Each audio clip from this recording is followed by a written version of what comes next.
Cleopatra has achieved a kind of immortality that few people in the human race have achieved.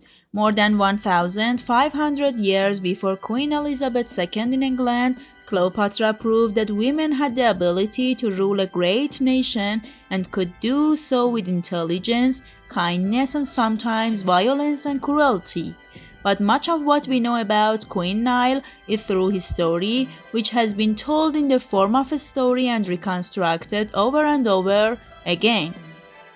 If one were to say the name of an ancient Egyptian character, she would undoubtedly utter one of the letters of Tutankhamun or Cleopatra. For many of us, these two historical figures are the symbol of ancient Egypt, who walked among their lavish palaces with lots of hanging gold and crimson eyes. But the interesting thing is that neither of them was Egyptian at all. According to the history of Macedonia, Cleopatra was one of the rulers of Ptolemaic dynasty, descended from one Alexander the Great's generals, Ptolemy.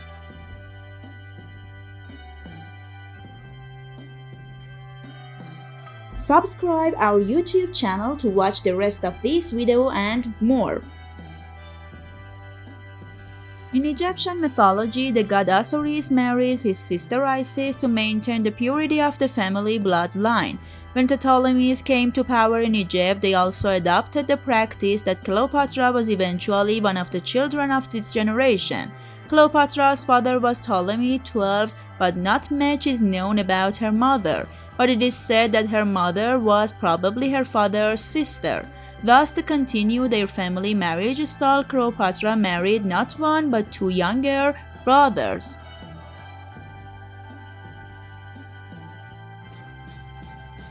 All the films and books that have spoken about Cleopatra in modern and semi-modern times have described her as a beautiful woman. In February 2007, a coin was unearthed in Egypt with a picture of Cleopatra showing the Queen of Egypt. It was very ordinary. Also, the fact that ancient historians did not say anything about Cleopatra's beauty shows that she was not so beautiful and it was not her Elizabeth Taylor's time. In the book The Life of Antony, written by Plutarch in 75 AD, he says of Cleopatra, her true beauty was not so remarkable as to say that no one could compare with her, or that no one could see her and be impressed. It did not happen, but it was the effect of her presence that was very strong. Her character was what enhanced everything she said and everything she did. In addition to her diplomatic intelligence, Cleopatra excelled in mathematics, medicine, alchemy, economics, history, geography, and all the general education of the time. She also spoke 9 languages.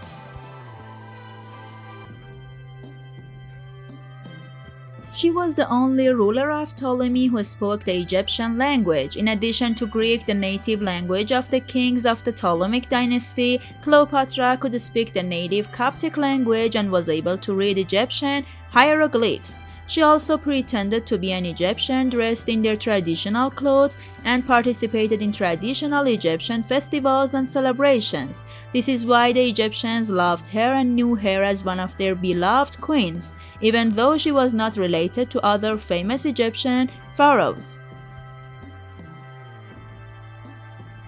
In ancient Egypt, it was customary for the pharaohs to rule in twos, and each kingdom needed a common king of the opposite sex.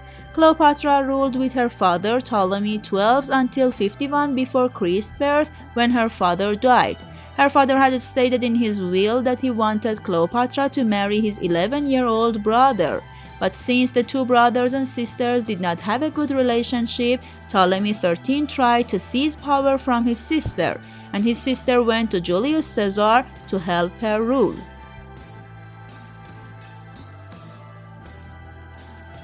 In none of Cleopatra's illustrations can she be seen without thick eye makeup, a very dark crimson that was sometimes drawn around her face.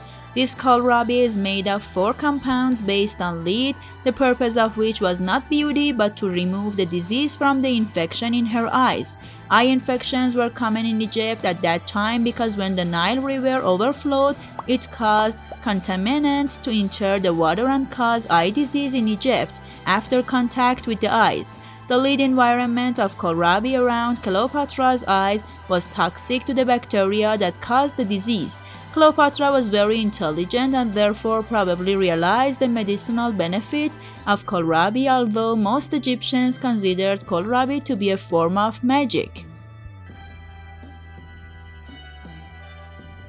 Cleopatra was very shrewd, capable, but with strange inclinations. It is not unnatural for someone to be the ruler of a great land and to have someone like General Mark Antony by her side.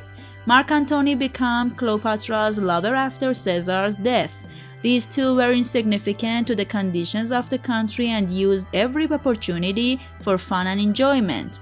They even had a private drink cafe which they called Immortal Living, and the cafe was dedicated to the god of Egyptian wine.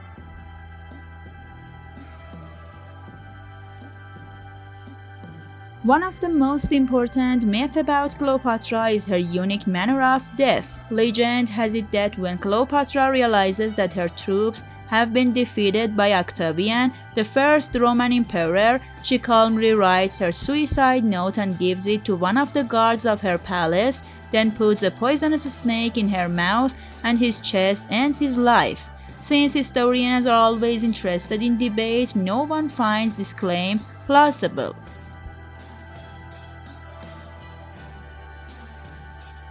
Although this method of suicide is very unique, it also has its problems. Legend has it that her death lasted only a few minutes, but the venom of that particular Egyptian snake actually took several hours to kill the victim and in some cases was curable.